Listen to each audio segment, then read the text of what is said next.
Vamos a un pasaje que quiero tomar como base, hermanos. En el libro del profeta Isaías, en el capítulo 6.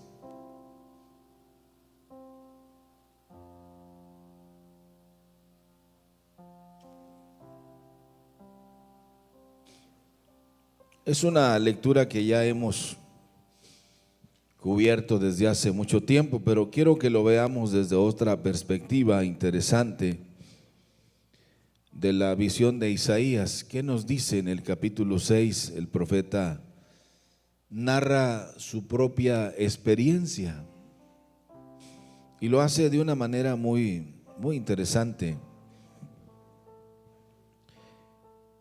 Y es ahí donde Isaías proyecta su vida de una manera diferente. Y dice así: en el año que murió el rey Usías, vi yo al Señor sentado sobre un trono alto y sublime, y sus faldas llenaban el templo. Por encima de él había serafines, cada uno tenía 6 alas, con 2 cubrían sus rostros, con 6 alas, con 2 cubrían sus rostros, con 2 cubrían sus pies y con 2 volaban. Él da una descripción clara de lo que él vio. Y el uno al otro daba voces diciendo: Santo, Santo, Santo, Jehová de los ejércitos, toda la tierra está llena de su gloria. Y los quiciales de las puertas se estremecieron con la voz del que clamaba, y la casa se llenó de humo. Entonces dije: ay de mí, que soy muerto, porque siendo hombre inmundo de labios y habitando en medio del pueblo que tiene labios inmundos, han visto mis ojos al Rey, Jehová de los ejércitos. Y voló hacia mí uno de los serafines, teniendo en su mano un carbón encendido, tomado del altar con unas tenazas, y tocando con él sobre mi boca, dijo: he aquí que esto tocó tus labios, y es quitada tu culpa y limpio tu pecado. Después oí la voz del Señor que decía: ¿a quién enviaré? ¿Y quién irá por nosotros? Entonces respondí: yo, heme aquí, envíame a mí. Pueden ocupar sus lugares, por favor.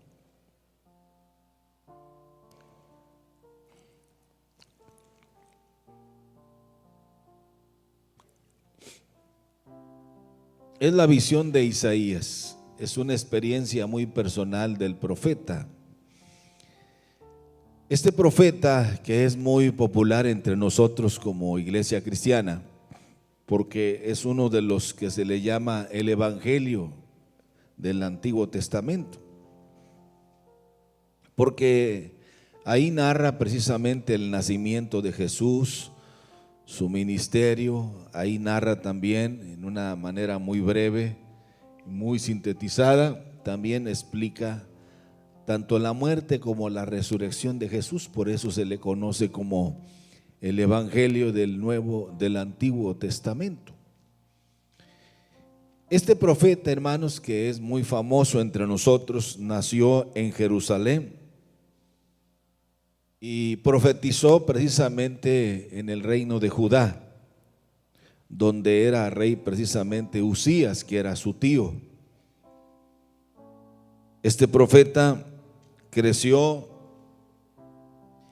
en el seno de una familia que le dio una muy refinada educación cultural y religiosa. O sea que él venía de una familia muy acomodada, de una familia económicamente muy prestigiada y muy respetada en Jerusalén. Se dice que Isaías recibió su llamado a ser profeta a los 20 años. A los 20 años Isaías recibió su llamado para ser profeta en Israel.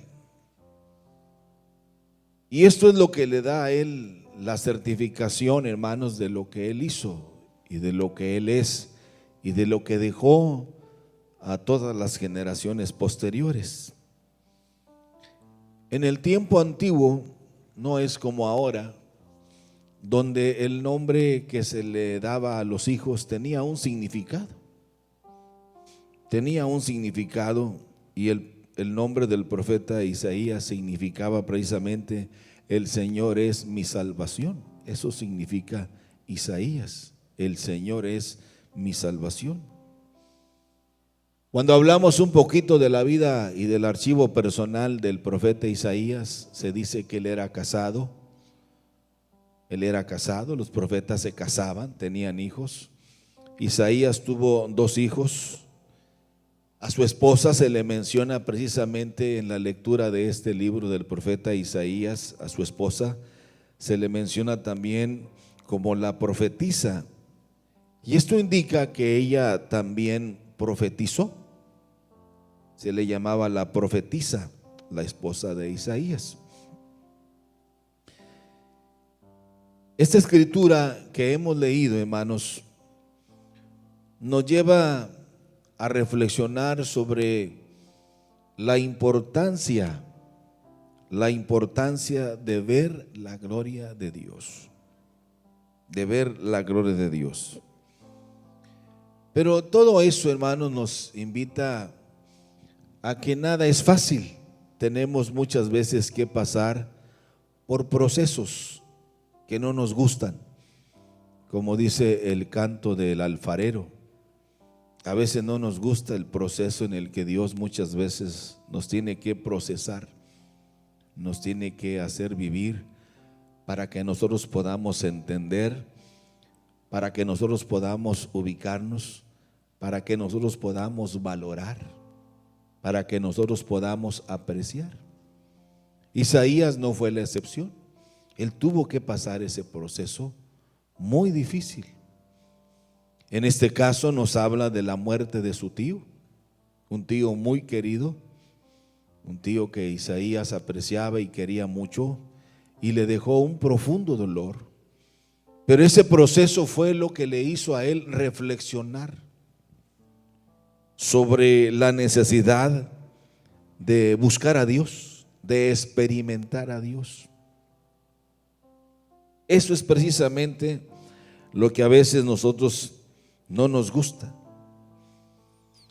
Como que caemos a veces en un conformismo muy halagador para nosotros, un conformismo que nos deja muy satisfechos, pero que nos hace dudar de nuestra relación con Dios. Porque a veces nosotros podemos estar contentos con Dios, pero ¿estará Dios contento con nosotros? Esa es la pregunta. Yo puedo estar contento con lo que yo hago para Dios, pero Dios estará contento con lo que yo estoy haciendo para Él. ¿Podrá Dios decir de nosotros: este es mi hijo amado, mi hija amada, en la cual tengo contentamiento? No lo sabemos.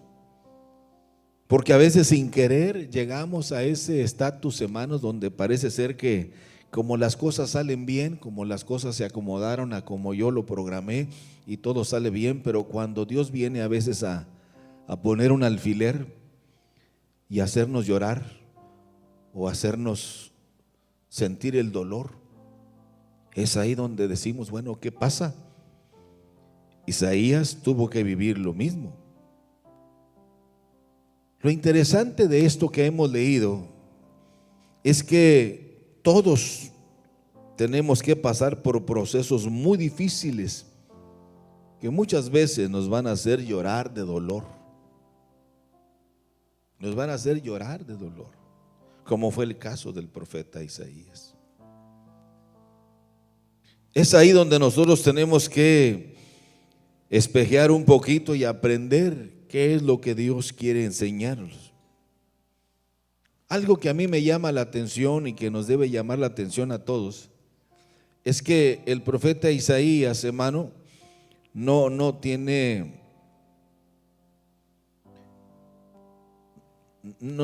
una visión con un ángel, con el ángel Gabriel o con el arcángel Miguel o con muchos otros de los ángeles que están al servicio de Dios, sino que la experiencia que Isaías nos comparte es que tuvo una experiencia con la misma presencia de Dios. Eso cambió todas las cosas. Voy a que me unjan. No, Dios busca a los que van a hacer y los unge. Isaías vivió esa experiencia. Y eso es precisamente que la experiencia que Isaías nos comparte es que no fue con un ángel. No fue ni siquiera, hermanos, pudiéramos decir un profeta prominente en Israel como lo sabía, y eran muchos, sino que su experiencia fue de haber experimentado, y no solamente de haber visto, sino de haber oído de que estaba en la misma presencia de Dios. Esto es extraordinario. Dice Isaías, en la presencia de Jehová de los ejércitos. Isaías nos dice claramente que él pudo ver al mismo Señor de señores, dice, a Jehová de los ejércitos. Léalo conmigo nuevamente para que no olvidemos lo que dice ahí en el capítulo 6, verso 1. Dice, vi yo al Señor sentado sobre un trono alto, ¿y qué más? Y sublime. Y sus faldas, dice, llenaban el templo. Hermano, es algo maravilloso estar en la presencia de Dios. Yo siempre les he dicho, y es mi autoridad decirlo, si usted viene a la casa de Dios a otra cosa, pierde su tiempo. A la casa de Dios se debe venir a buscar la presencia de Dios, a sentirla, a experimentarla. Porque es como ir al cine y estar dormido. Voy al cine a dormir, o voy a ir al fútbol a verlo y a dormirme, o voy ¿a dónde? A Liverpool y no comprar nada. Pues entonces ¿a qué va? Como le decían a Liverpool en un principio, es el gran museo, todos van a ver, no compra nadie. O ir a un restaurante y no pedir nada, nomás un vaso de agua. Y luego si se lo cobran, dice, pues no tenemos, no regalamos agua, pero la vendemos. Dijo, bueno, con permiso me voy. Entonces, ¿a qué vamos? A un restaurante. O cuando usted llega a un restaurante y le preguntan a la orden, ¿qué va a ordenar, señor? Pues no sé, ¿qué me recomienda usted? Pues si la que va a comer es usted. Pues no sé. ¿Pero qué me recomienda? Pues es que yo no tengo hambre, pues usted es la que vino por hambre. Ir por ir no vale la pena. Isaías experimentó algo como esto, hermanos, ver la gloria de Dios. Pero mire, hay algo interesante con esto de los judíos, que Isaías dice que vio al Señor, dice, yo vi al Señor en ese trono, sentado sobre un trono alto y sublime. Qué bella fotografía la que Isaías nos comparte. Yo vi al Señor sentado sobre un trono alto y sublime. Fíjese, es increíble cómo el Señor, el creador de todas las cosas, el creador del universo, el creador de todos los universos, como ahora el nuevo lenguaje de los científicos, el creador de todo el cosmos, es increíble. El que gobierna sobre todas las cosas. Eso es increíble. Vea usted esta fotografía así y dimensiónelo. ¿Cómo es posible que el creador de todas las cosas, el diseñador de todos los universos, el creador de los cosmos, el hombre maravilloso, hermanos, está ahora aquí, y de repente un ser creado por él a su imagen y semejanza es llevado hasta la misma presencia de él? Esto, hermanos, es extraordinario y es muy bello.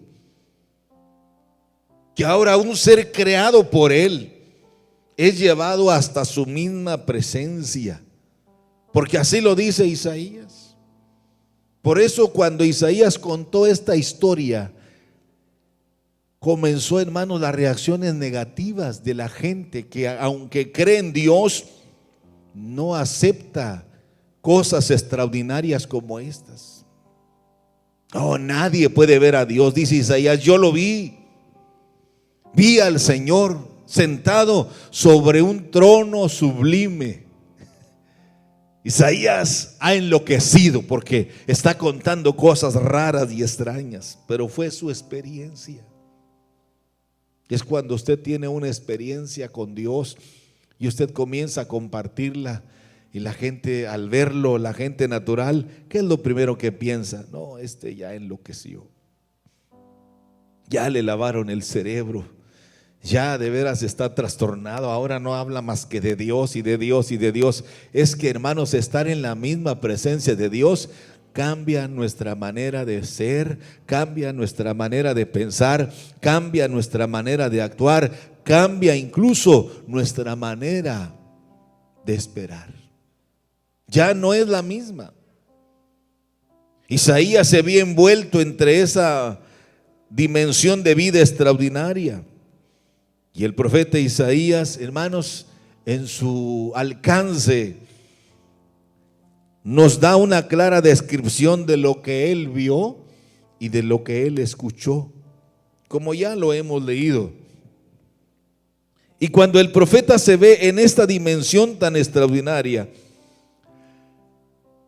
que ya lo leímos, lo primero que viene a él, hermanos, ¿sabe qué es? Hace una autoevaluación personal. Y mire lo que dice ahí, en el verso 5, cuando Isaías se vio en esa experiencia, y dice, y vi yo al Señor sentado, se vio en esa dimensión celestial, hace una evaluación personal y se calificó y dijo, ay de mí, que soy muerto. ¿Por qué? Dice, porque siendo hombre inmundo de labios y habitando en medio del pueblo que tiene labios inmundos, han visto mis ojos, ¿a quién dice ahí? Al Rey, a Jehová de los ejércitos. ¿Qué podemos aprender, hermanos, nosotros de esta experiencia de Isaías? Pues debemos de tener mucho cuidado, hermanos, de no contaminarnos, porque a veces pasamos más tiempo con esa gente de labios inmundos y nuestros labios también se volverán inmundos. ¿Qué dice el profeta Isaías? Las malas compañías, digo el profeta, el sabio Salomón, dice, las malas compañías, ¿qué? ¿Usted lo cree? Las malas compañías corrompen las buenas costumbres. No, si es cuestión de, dicen algunos, es cuestión de, yo tengo el control, no, a mí nadie me va, no. La experiencia que nos comparten ellos es esa. Es más, las frases populares nos dicen, dime con quién te juntas. ¿Qué dice? Complétenlo ustedes. Y te diré quién eres. El que con lobo se junta. No, si para eso son. Yo mejor voy a aprenderme mejor las frases del pueblo. Pero a ver, complétenme. Mira que te mando que te esfuerces y seas valiente.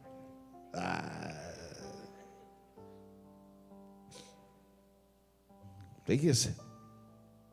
Isaías se evaluó. No, hermano, es cuestión de determinación. A mí nadie, yo tengo mis convicciones, no te creas. Isaías dice, ay de mí que soy hombre muerto, porque mis labios están llenos de inmundicia y porque habito en medio de un pueblo que tiene labios. Isaías se dio cuenta hasta entonces que él se vio influenciado por un pueblo que no guardaba la santidad. ¿Cómo vivimos en este tiempo? Mire, los especialistas que son muy cuadrados, pero son muy directos, dicen que estamos viviendo en una repetición, de que estamos viviendo una vez más el síndrome de la época de Noé. La gente quería divertirse, gozarse y sin importar el precio. Y Dios decía, vuélvanse a mí, pero la gente era indiferente al mensaje de Dios. ¿Cuántos años predicó Noé, hermanos? 120 años predicó Noé. Y la gente, en lugar de oír y de volverse a Dios, Al contrario, se burlaban de Noé, se reían de Dios, eran indiferentes al mensaje de Dios. Isaías se dio cuenta hasta entonces que se vio influenciado por un pueblo que no guardaba la santidad. Miren, hermanos, si vemos esto desde la perspectiva de un espejo, hay muchas cosas en nuestra vida que, aunque somos pastores, aunque somos cristianos, aunque venimos de una familia cristiana, no estamos alineados a la voluntad de nuestro Dios. Dice, cada quien se apartó por su camino. Cada quien tomó su propio camino. Y les he dicho y les he repetido que no hay camino que nos acerque a Dios. Es más, Cristo no es el mejor camino a Dios. Cristo es el único camino a Dios. No hay otro camino. Eso de que todas las religiones nos acercan a Dios es la mentira más absurda y más peligrosa. No, hermanos, si todas son igual, no, Señor. Ninguna religión nos acerca a Dios. Cristo va más allá. Él ofrendó su vida. Él entregó el ejemplo. Él nos dejó claramente las pisadas que tenemos que avanzar nosotros para poder acercarnos a Dios. Y claramente dice, vosotros sois ¿qué? Linaje escogido, real sacerdocio, nación santa, pueblo adquirido por Dios.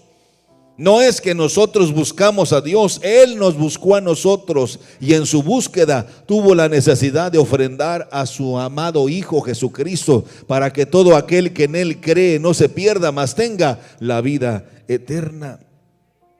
Pero fíjese, esto me habla que muchas veces, a pesar de lo que somos, Isaías era profeta desde los 20 años, pero no estaba alineado a la voluntad de Dios. Y esto, hermano, nos debe llevar a estar conscientes de que hay muchas áreas de nuestra vida que debemos mejorar.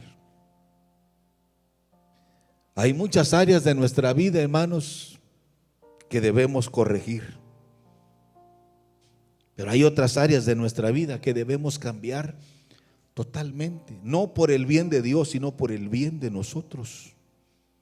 Isaías, cuando experimentó la presencia de Dios, se autoevaluó, se calificó. Cuando vio ese mover de Dios en su vida. Por eso es muy, pero muy importante, mis hermanos, el buscar la presencia de Dios para poder oír esa voz maravillosa que nos diga lo que debemos hacer y lo que no debemos hacer. Miren, hermanos, el profeta Isaías nos dice que él está viendo a Dios. Hay algo extraordinario que yo cada vez que lo leo me sorprendo. Pero esta experiencia maravillosa lo dejó impactado y lo dejó sin palabras. Lo dejó sin palabras. Por ejemplo, el llamamiento de Moisés, muy similar. Moisés oyó la voz de Dios. Vio la misma presencia de Dios. Y eso lo mantuvo firme el resto de su vida. Josué oyó la voz de Dios y obedeció. Abraham oyó la voz de Dios y obedeció el llamado. Noé oyó la voz de Dios y obedeció el llamado. Para el judío, hermanos, el concepto que el judío tiene es que ellos dicen que nosotros tenemos un tikkun olam. Anótelo por ahí, tikkun olam. Para ellos esto es muy importante. Dice que cada quien tiene una misión sagrada en esta vida. Que nadie está aquí por casualidad. Que desde antes de nacer, usted fue diseñado con un propósito divino. Ese se llama el tikkun. El profeta, los pueblos judíos está convencido de que nadie llegó por casualidad o por accidente. Todos tenemos un propósito en la vida. Y si no lo cumplimos en esta tierra ahora, lo tenemos que cumplir en cualquier otro lugar del planeta o del universo.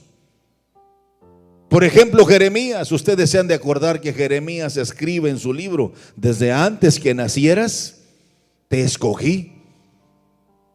Desde antes que nacieras, te di por profeta a las naciones. Es decir, que nadie nace sin un propósito. Nadie está en este planeta Tierra por accidente. El Tikkun Olam para el pueblo judío, dicen, cada uno tiene una misión sagrada en esta vida y no nos vamos hasta cumplirla. El problema es que a veces batallamos para alinearnos en ese propósito de Dios.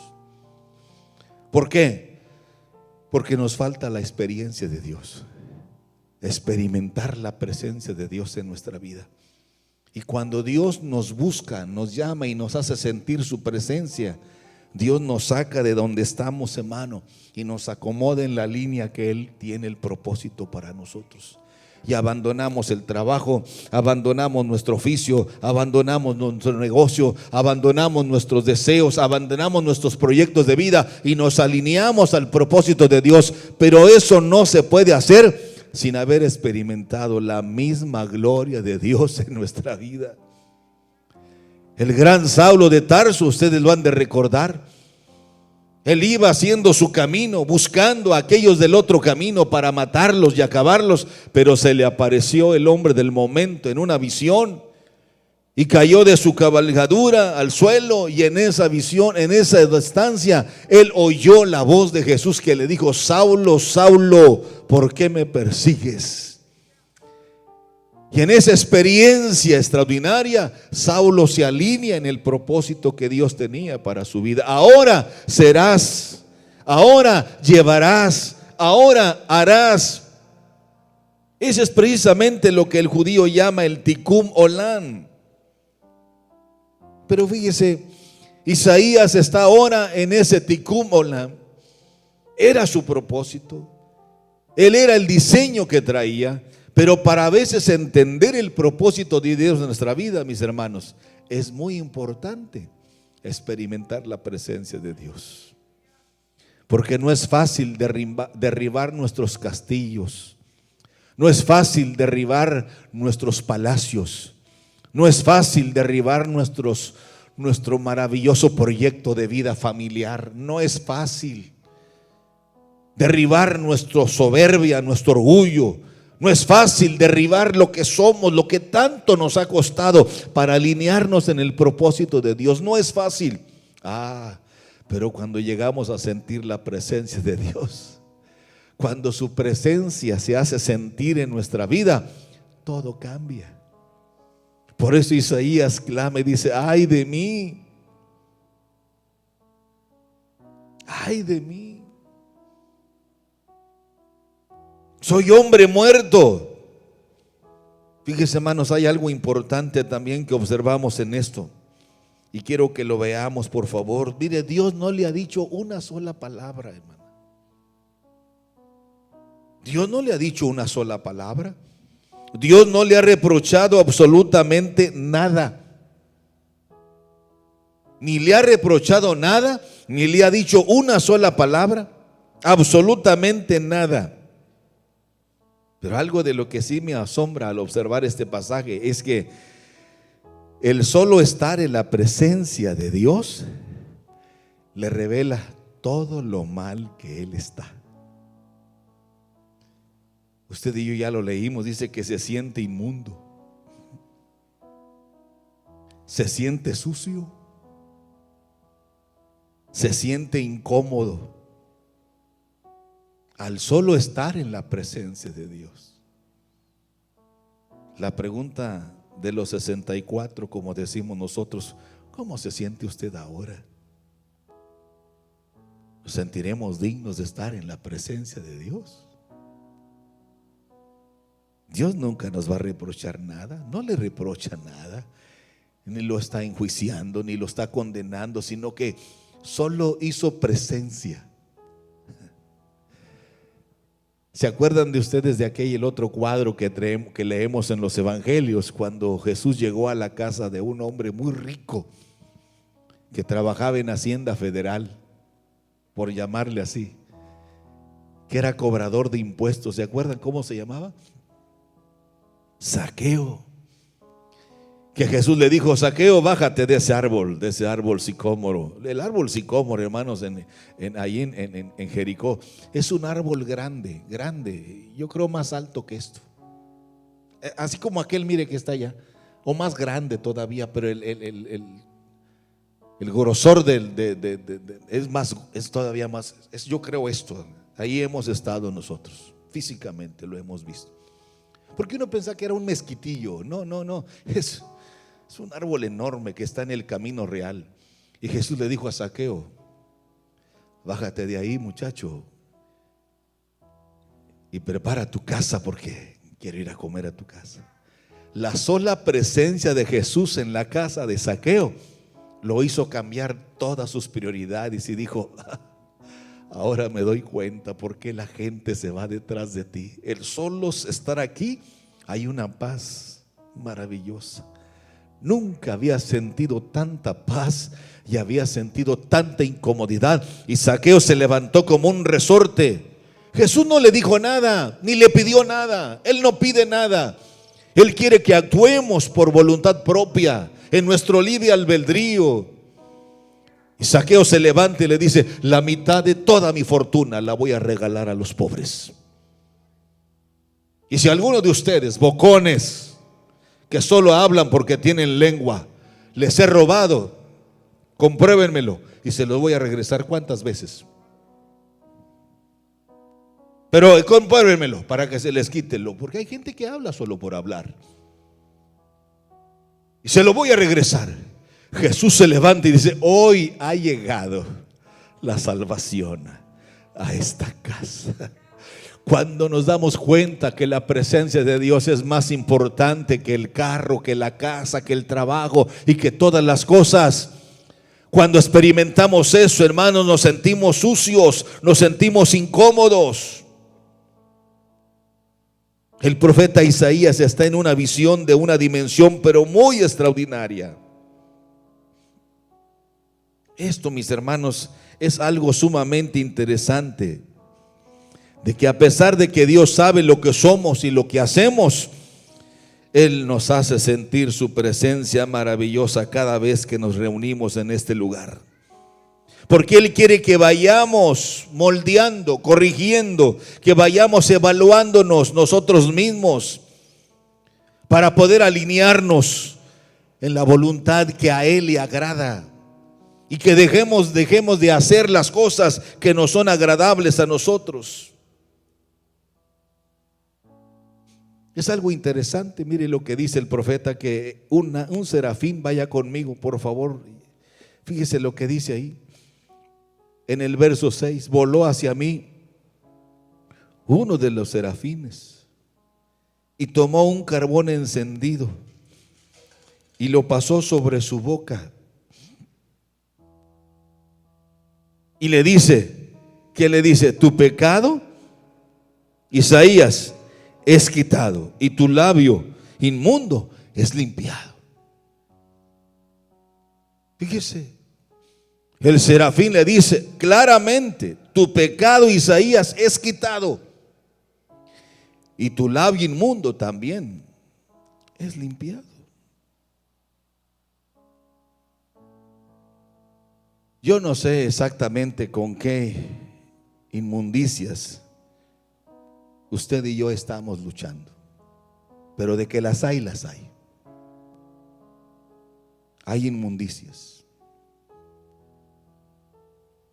¿Y sabe a qué me refiero, hermanos? Me refiero a aquellas cosas secretas que nos están secuestrando en nuestro desarrollo como cristianos. Y me refiero a aquellas cosas muy secretas que nadie sabe y que están afectando nuestra relación con Dios. Acuérdense que pecado no confesado es pecado no perdonado. Pero cuando usted y yo nos sometemos a la voluntad de Dios y sentimos su presencia, hermanos, caemos de rodillas ante Él. ¿Se acuerdan ustedes aquella figura del Apocalipsis cuando Juan vio la gloria de Dios y se le apareció el Alfa y Omega? Dice que Juan cayó como muerto. La presencia de Dios es gloriosa y es extraordinaria. Hay cosas secretas, hay cosas inmundas con las que todavía luchamos y no podemos negarlo. Pero esas cosas están secuestrando nuestro desarrollo como cristianos y nos están afectando en nuestra madurez cristiana. No sé exactamente con qué problema ha estado usted batallando en estos meses, en estos años. Hay muchas áreas de nuestra vida con las que estamos luchando o estamos en una guerra espiritual diariamente. Bueno, mi querido hermano, hoy es el momento de decir ya basta de esta vida de inmundicia y volvernos a Dios con un corazón, dice, contrito y humillado. ¿Qué quiero decir con esto? Que la solución está aquí. La solución está aquí. La solución está aquí y es el momento de buscar la presencia de Dios. Buscar la presencia de Dios.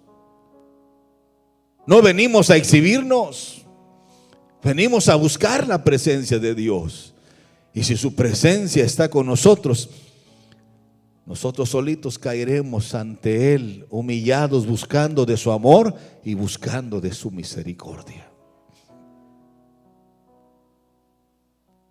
Hace un tiempo platiqué con una persona y le llevé un librito que acostumbrábamos de cómo nacer de nuevo, que tengo que volver a diseñarlo para poder entregárselos a ustedes, porque ahí están folletos para que evangelicen, pero nadie lleva. Saqué 10,000 y voy a sacarlo porque ahora sí vamos a activarnos, hermano.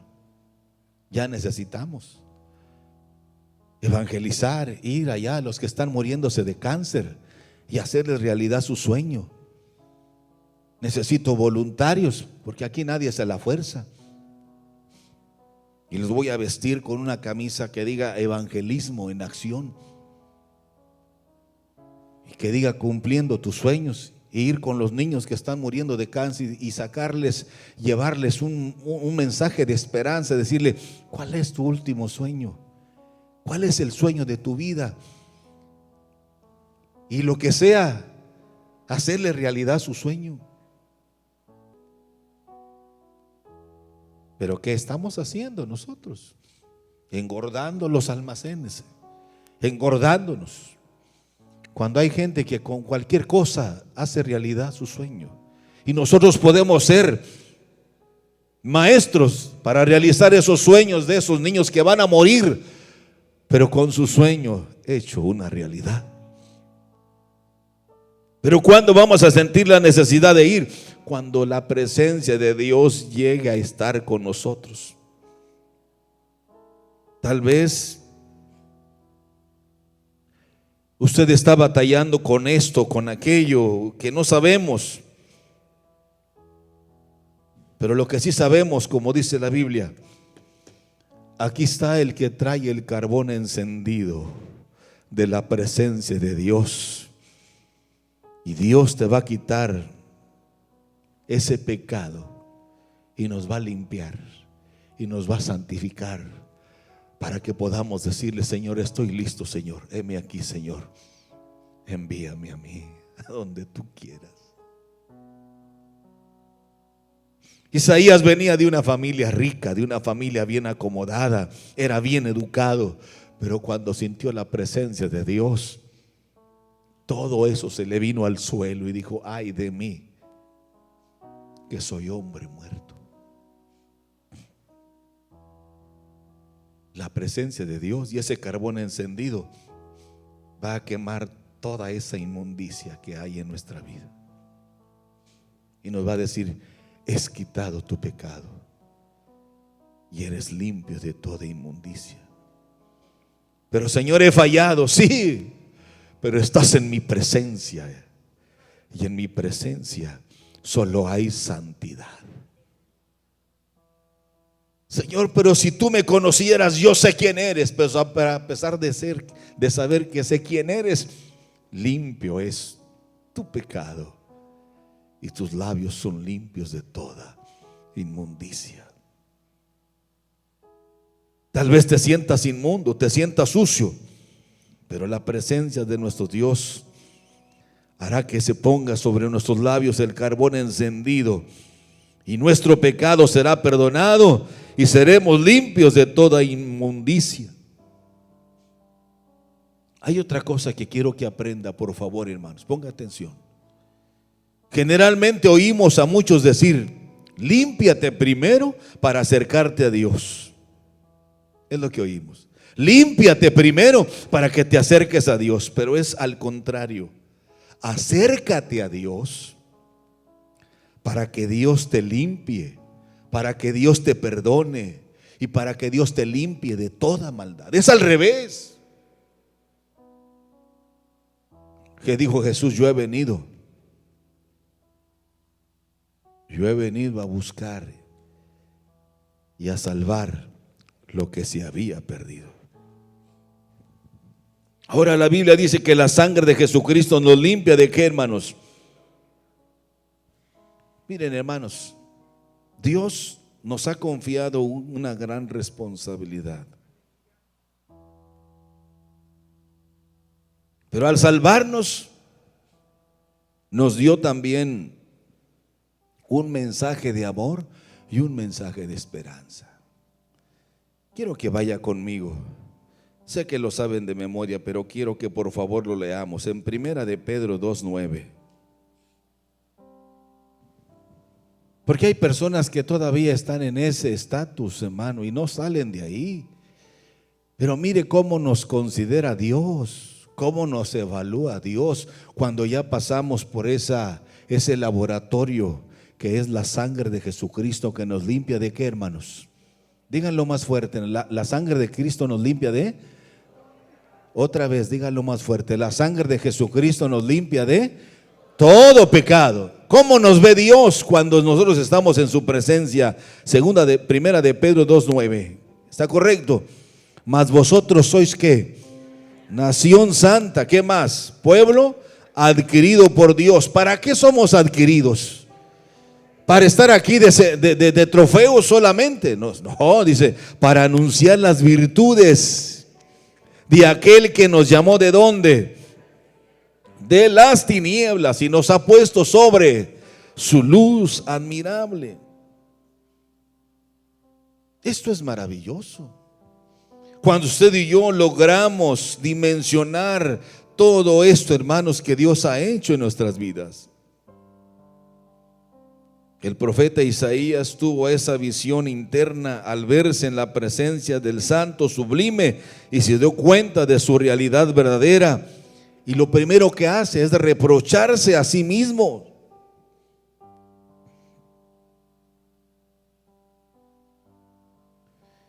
Sus ojos son abiertos, sus sentidos se abrieron. El profeta Isaías es llevado hasta el tercer cielo. Y ahí en ese momento dice que vio la misma gloria de Dios. No era una imaginación, no, Isaías estaba contemplando la misma gloria de Dios. No estaba emocionado, estaba en la misma presencia de Dios. Y quiero terminar con el principio. ¿Qué dice el principio 6:1? ¿Qué dice? Léalo usted. En el año que ¿qué?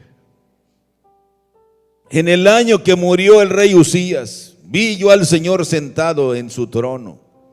Mire, ¿sabe qué nos quiere decir esto? Póngame atención y ya estoy terminando.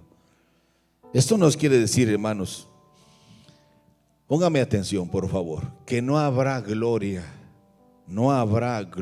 de Dios para nosotros si antes no muere en nosotros todo eso que nos está haciendo mucho daño para poder crecer en nuestra vida cristiana y en ese llamamiento que Dios nos ha hecho.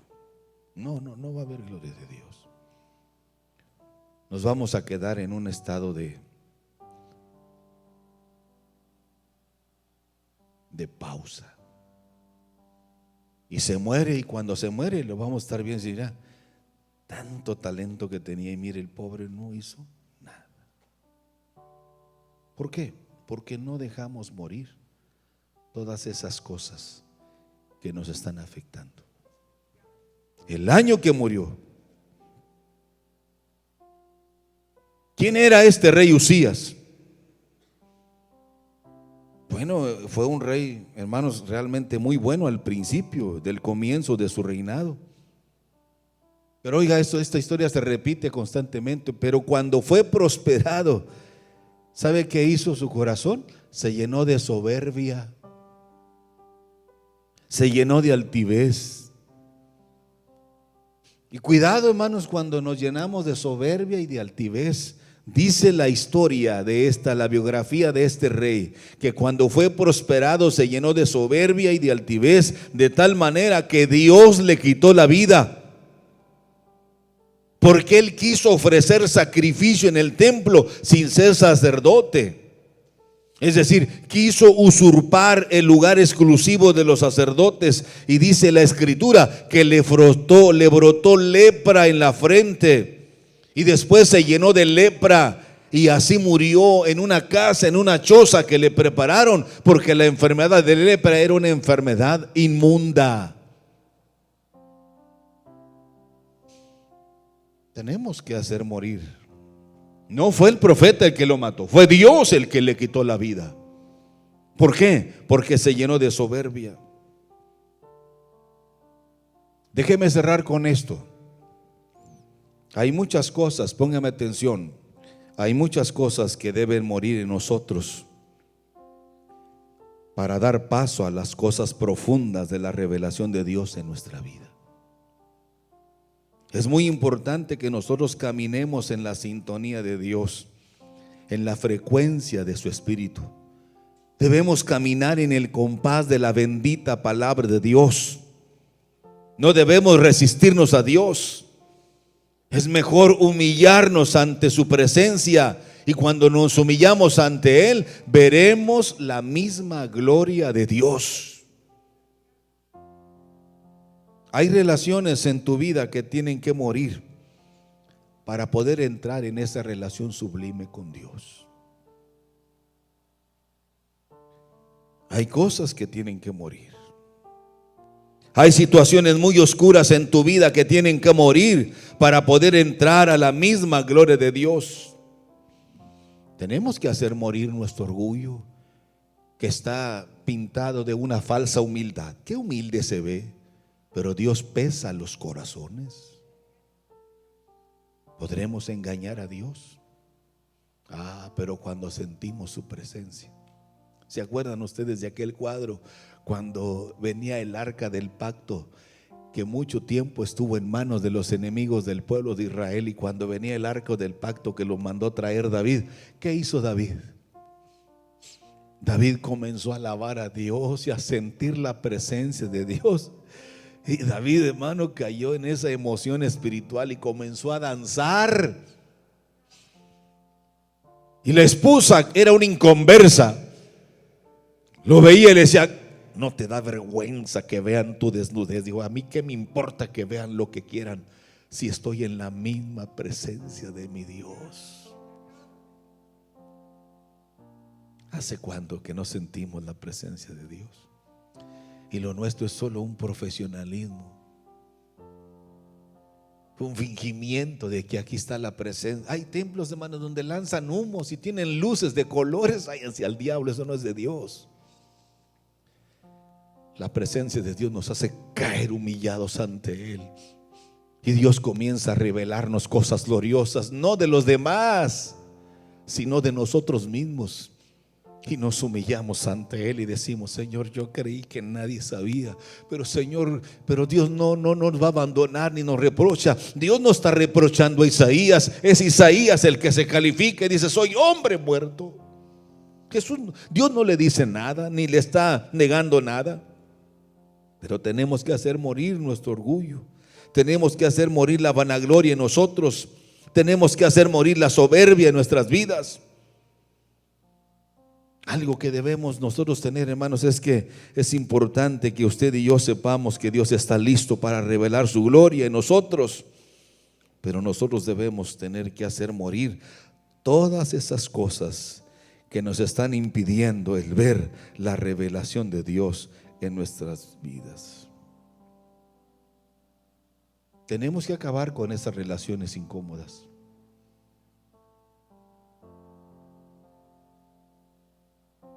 Es cierto que en ese deseo de buscar a Dios sinceramente, muchos amigos nos van a abandonar.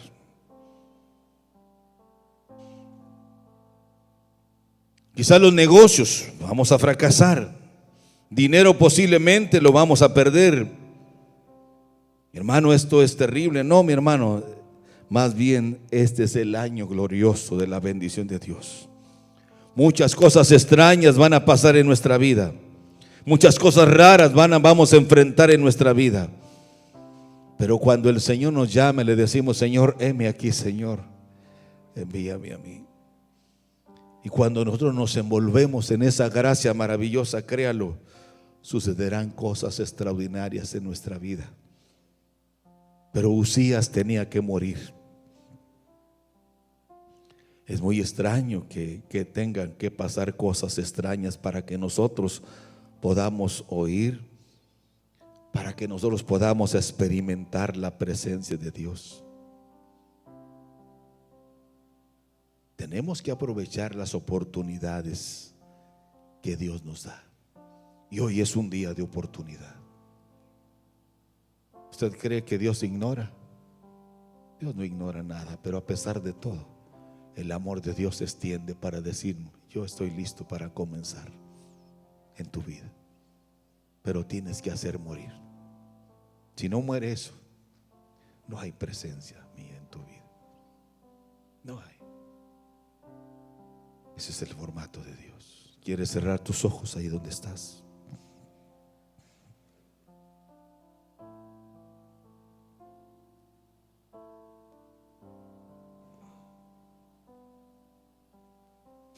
Hay tres cosas en la vida que se van y no regresan jamás: el tiempo, la vida y las oportunidades. Mañana, dicen algunos. No hay mañana para ti, es hoy. Hoy es el día. Después, no hay un después, es ahora o nunca. Es ahora o nunca. Es ahora. El tiempo de buscar a Dios con todo nuestro corazón. Yo no sé cuánto estés luchando tú, pero si sigues caminando, Dios lo va a permitir, pero al final será un fracaso. Es mejor decir: Señor, yo quiero alinearme en tu voluntad, porque ese camino puede ser peligroso. Esa relación puede ser peligrosa, pero Dios lo permitió. No, fue tu libre albedrío. Pero Dios tiene cosas mejores para nosotros cada día. Solo la presencia de Dios nos va a ayudar a entender. Solo la presencia de Dios nos va a ayudar a alinearnos. Solo la presencia de Dios nos va a ayudar a valorar nuestra realidad.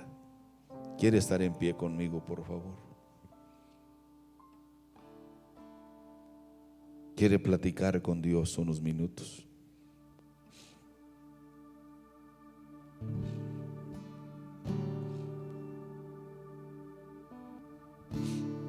Diga conmigo: todo lo que yo necesito. Dígalo fuerte: todo lo que yo necesito está en la palabra de Dios. Dígalo más fuerte conmigo: todo lo que yo necesito está en la palabra de Dios. Muchos cristianos hoy en día, hermanos, están luchando con una teología que no es bíblica. Deje el romanticismo y sea más obediente. No hay mañana, hoy es el día de salvación. ¿Hay más tiempo? Sí, pero la vida solo es una aquí. Y es tiempo de buscar a Dios con todo nuestro corazón. Cantemos una alabanza. Aleluya. Si usted quiere venir a este altar, vamos a venir al altar ahora. Y aquí de pie vamos a orar juntos. No espere que otros se muevan, muévase usted. No espere que otros lo hagan, hágalo usted. Es personal y es voluntario.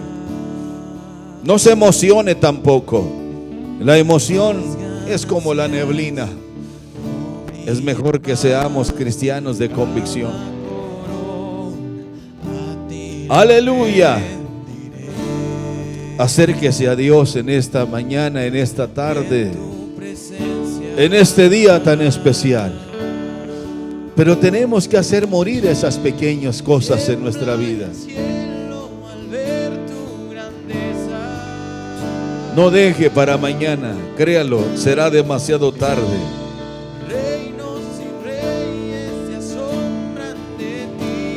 Aleluya.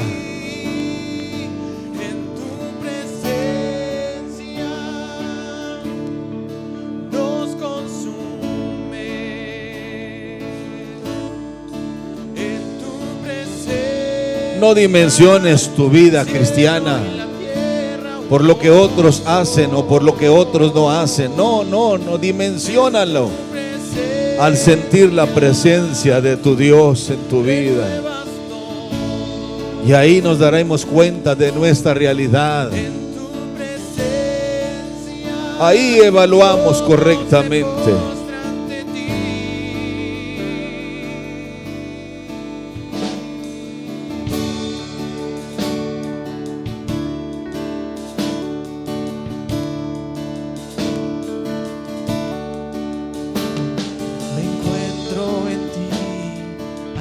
Aleluya.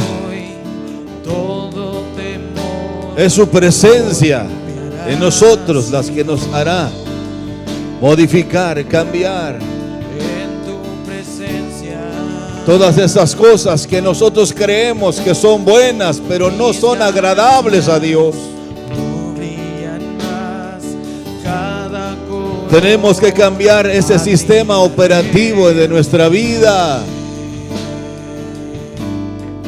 Tenemos que hacerlo, pero no podemos por nuestra propia fuerza. Pero cuando vamos a su presencia, por eso Isaías dijo: heme aquí, Señor, envíame a mí. Yo voy, estoy listo, Señor. Reinos y reyes se asombran de ti. Aleluya.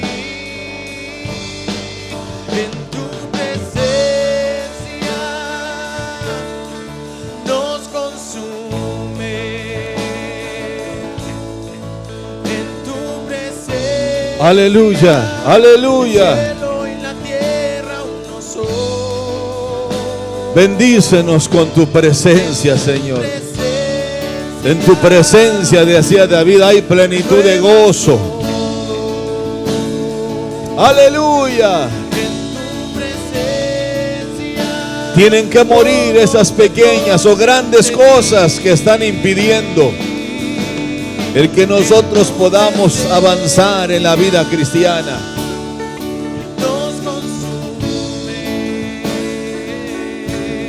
Aleluya.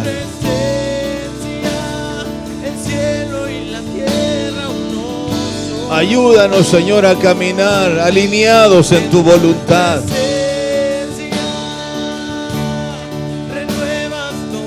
Es cierto, Señor, que es nuestro libre albedrío y nuestra voluntad caminan juntos, pero esta debe ser voluntaria.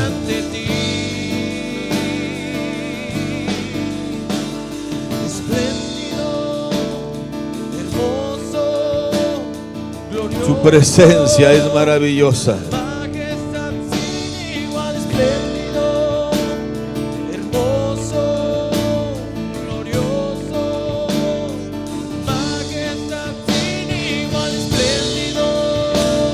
Hermoso, glorioso, majestad.